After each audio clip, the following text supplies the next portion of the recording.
네. 네. 다음은 용혜인 의원님.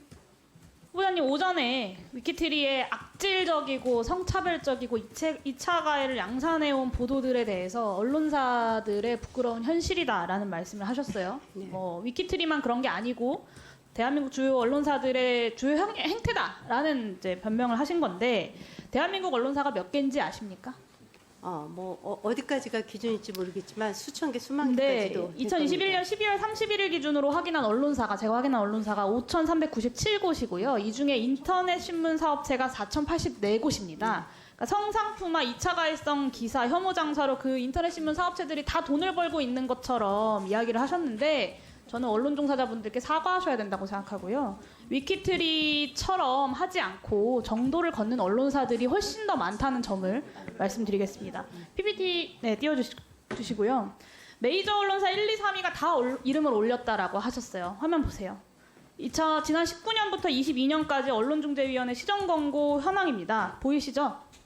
네, 보입니다. 4년 동안 꾸준히 이름을 올린 언론사 어딘지 보이시나요? 네. 네, 인사이트, 위키트리, 디스패치, 세계일보 4개뿐입니다. PPT 넘겨주세요. 위키트리랑 인사이트가 이제 선두를 다퉈요. 그러니까 전체 시정 권고 수를 살펴봐도 인사이트가 155회, 위키트리가 98회, 디스패치가 96회예요.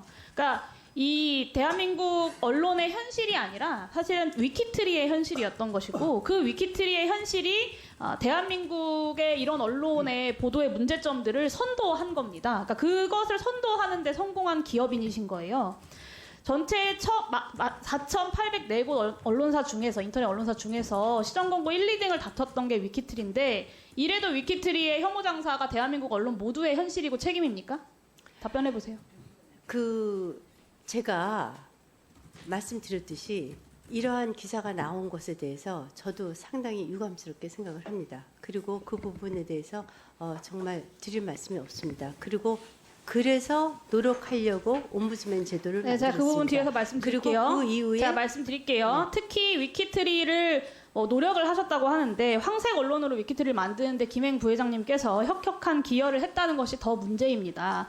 2022년에 숫자가 줄었다, 본인 노력으로 그렇게 됐다라고 말씀하셨는데, 애초에요 이렇게 늘어난 게 김행 후보자가 경영을 맡은 이후에 이렇게 늘어난 거예요. 그렇진 않고요. 맞습니다. 보세요. 네. 2017년까지 한 자릿수였던 시정 권고수가 김행 후보자가 경영에 관여했던 2018년부터 두 자릿수로 폭증합니다. 원래는 한 건, 3건, 8건이었거든요, 위키트리가.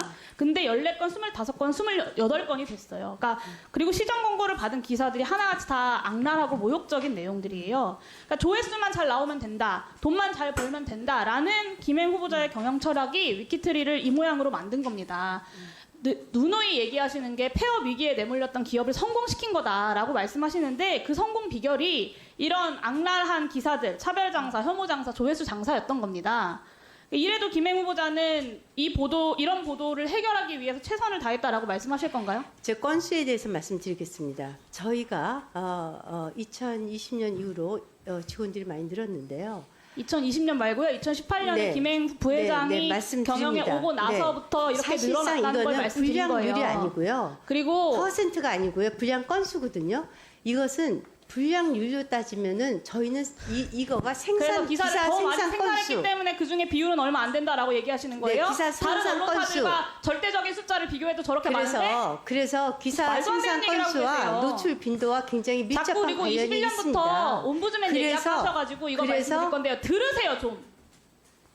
본인이 했다는 거, 본인이 옴부즈맨 도입하고 뭐 해결하려고 노력했다는 걸 보니까 문제가 있었다는 건 알고 계셨던 거예요. 제가 다른 것도 보여드릴게요. 네, 2019년 3월 김행 위키트리 부회장의 SNS 게시글입니다. 보이시죠? 이 기사 기억나세요? 제가 정말 구역질이 나지만 꾹 참고 읽어봤는데요. 들어가 보니까 지하철 장비 부딪히는 소리예요. 근데 그거를 마치 뭔가 무슨 외설적인 일이 있는 것처럼 호도하는 아주 전형적인 선정적인 낚시성 기사입니다.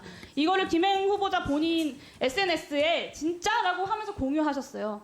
맞죠? 본인 계정 맞죠? 네, 심지어 김건희 여사가 좋아요도 누르셨더라고요. 그러니까 후보자 개인 SNS에 이런 공유 글들이 차고 넘쳐요. 그런데 나는 노력했다. 그 말을 누가 믿겠습니까? 하나만 더 보여드릴게요. 2019년 3월 김행 후보자의 SNS 게시글입니다. 동영상까지 찍혔다, 영상 속 행위 시키더라 이런 피해자의 호소에서 자극적인 부분만 도려낸 아주 악의적이고 비윤리적인 보도입니다. 1분만 보세요. 이런 보도에 김행 장관 후보자가 심지어 크레이지라고 어떤 가십으로 치부하는 코멘트를 달아서 공유했어요. 이게 고위공직자의 성접대와 성폭력 사건을 대하는 위키트리 부회장 김행 여성가족부 장관 후보자의 태도입니다. 정말 처참한 인식이고요. 저게 KBS 동영상을 제가 한 거 아닙니까? 그리고 거짓말로 저희 넘어갈 수 있다고 KBS 생각하시는 것 같아서 동영상으로 말씀드리는데요. 김행 후보자가 2018년에 조회수 장사에 눈이 팔려서 이 선정적 언론사를 만든 주범이자 핵심이에요. 그러니까 다른 방면으로 최선을 다하신 건데, 네, 모 취업 정보 사이트에서 2018년부터 2023년까지 소셜뉴스에 재직한 직원들의 리뷰를 추천해서 분석한 결과예요. 제가 한 게 아닙니다. 단점의 가장 큰 키워드가 경영진이에요. 조회수 압박이 심해진다. 조회수 실적 낮으면 연봉이 깎인다. 트래픽 기사 공장이다. 자극적 이슈만 찾게 된다. 이런 회사 기조에 대한, 운영 기조에 대한 직원들의 호소가 넘쳐납니다. 언론이 보도한 위키트리 내부 증언을 봐도 마찬가지예요.